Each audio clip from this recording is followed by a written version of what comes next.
This is Superyacht News. In association with Go Earth, navigating boat buyers to better deals. Hi, welcome back to the channel. So we've got news here based on reporting by the Dutch newspaper De Volkskrant. The Dutch Prosecution Service will prosecute the Dutch shipbuilder Damen shipyards, as well as the current and two former chairmen of the board. According to sources at the Public Prosecution Service, they are accused of bribery, money laundering, and the violation of sanctions against Russia. With this lawsuit, one of the icons of the Dutch defence industry is in danger of getting into more trouble. The indicted directors are the current chairman of the board, Arno Damen, and his father, who founded the family business in 1967 and is still chairman of the supervisory board. Another person is the chairman of the board between 2006 and 2019. He'll also be prosecuted. The decision to prosecute is the culmination of a 7-year investigation, according to this newspaper article. Last year, they looked at settling out of court, giving them a fine, according to people involved. But then the company got into the news again for other reasons which were not particularly good, including maintaining of Russian shadow vessels at the shipyard facility in France. And the newspaper revealed new suspicions of bribery. Another newspaper also discovered that Damen had evaded sanctions imposed on Russia, and as a result, the negotiations to settle out of court were scrapped. Now, if Damen is convicted, they'll not be allowed to compete for government contracts for 4 years, according to the Dutch government rules. Now, Damen also has a naval yard. They took over this naval yard in 2001, which is the main supplier to the Dutch Navy. And in the last 18 months, for example, €5 billion worth of government contracts to build naval vessels and submarines has gone to that shipyard. So that's what they stand to lose if they're barred from taking those contracts in the next 4 years. Now, Damen has continued to supply goods and technology to Russia over the past 3 years, according to the customs research. This would have violated the sanctions. And with the sales, Russia would also be able to strengthen their military, the Public Prosecution Service thinks. Damen, which also sold yachts to Russians for years, and after the sanctions were placed on their customers from Russia, they actually filed a lawsuit against the government to ask for disadvantaged compensation because of lost income in Russia. Now, if you remember last year when we were at the Monaco Yacht Show and Damen kicked us out of their booth at the Monaco Yacht Show, the reason for this was because of a yacht that they were building for a Russian owner, and they were building it with a company that got sanctioned in 2022, Imperial Yachts. They're now liquidated, and the CEO of that company, Yevgeny Kochman, they were both sanctioned, and obviously that build had to stop. Now, employees of Imperial Yachts, they formed their own companies and magically got those contracts, and then Damen just continued working with that new company to continue building that yacht after the main company had been sanctioned. So she was a little bit upset that we'd reported on that at the time, and that was the reason why she kicked us out. Now, last year, going back to the article, last year, 3 whistleblowers who spoke to the newspaper said that there was no moral compass at Damen. Those who turned to the chairman of the board with ethical objections met with incomprehension, they told them.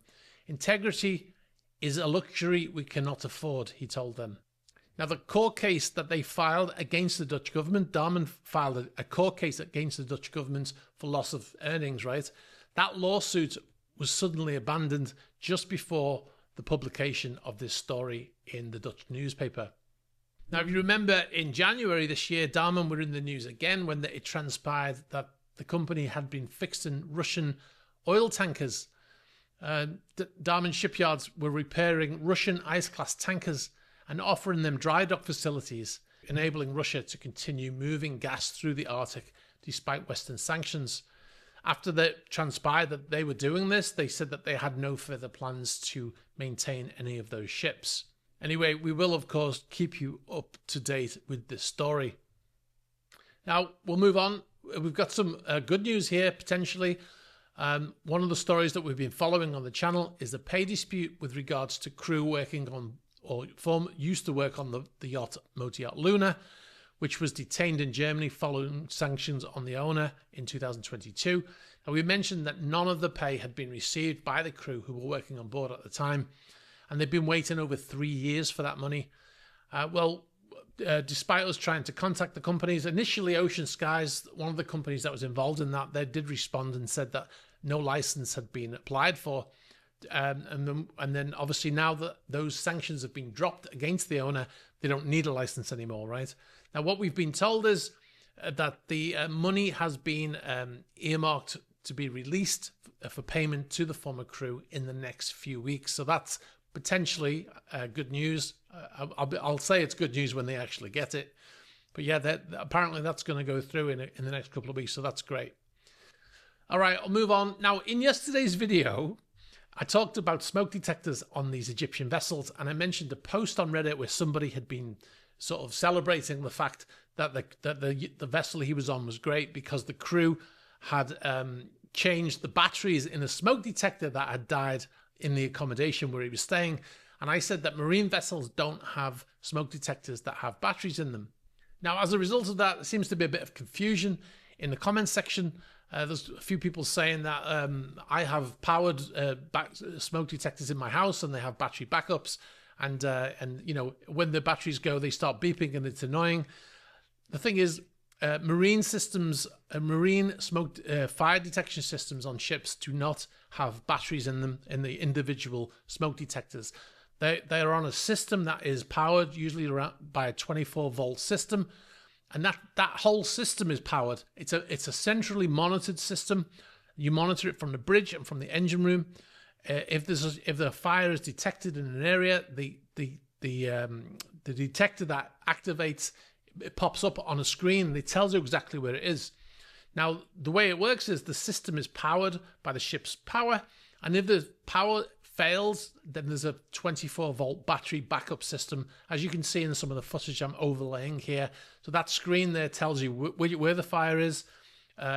If anybody disconnects one of those smoke detectors, it will also alarm on the bridge. If one of those smoke detectors fails, it alarms on the bridge. You get the point, right? So everything is operated through the bridge and the engine room. We have to test these smoke detectors every month on board.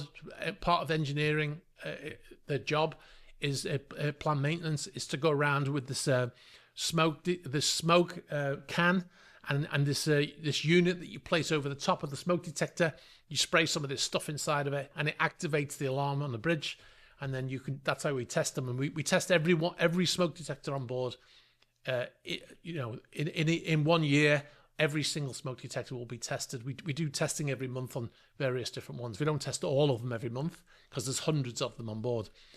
But the bottom line is there are no batteries in them.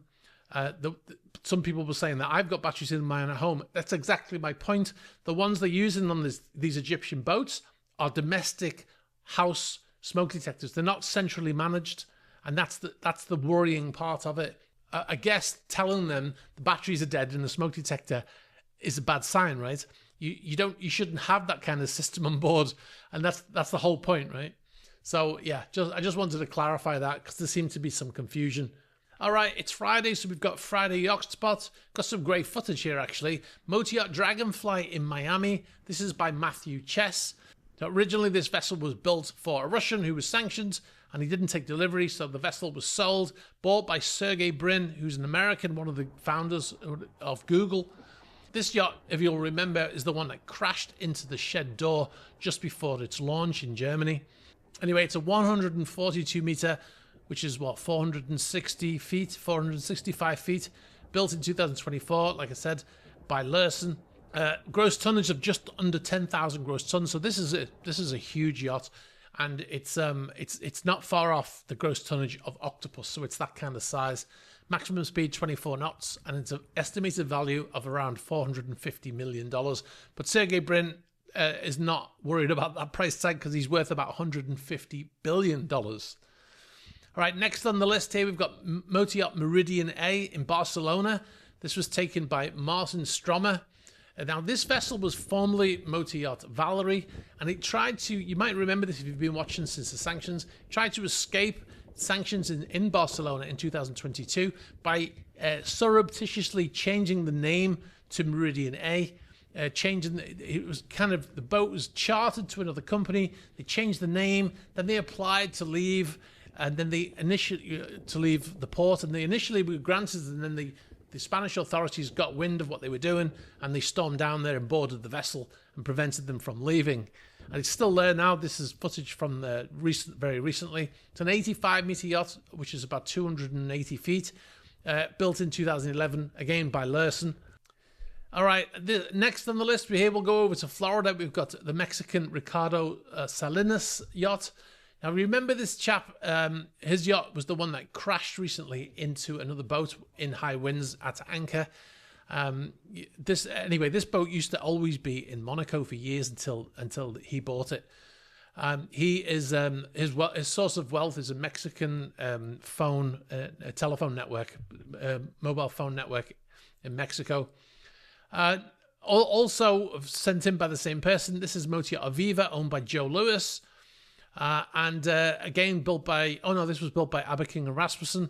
And then we've got Man of Steel here, which was formerly Motor Yacht 7 Seas, formerly owned by Steven Spielberg.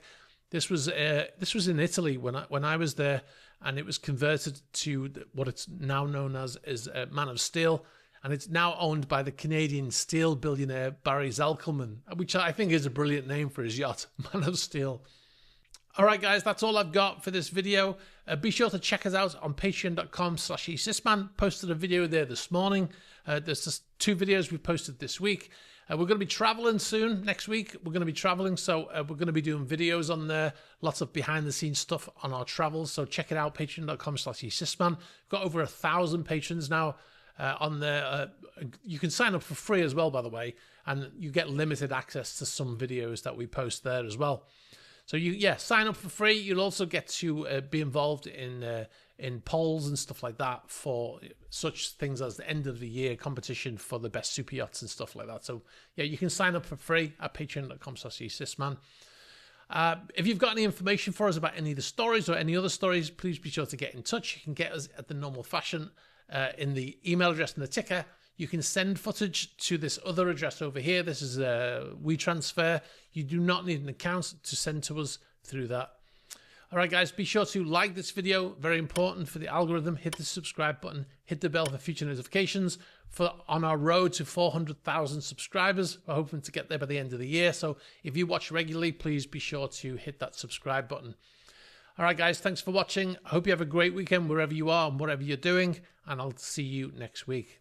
Bye-bye.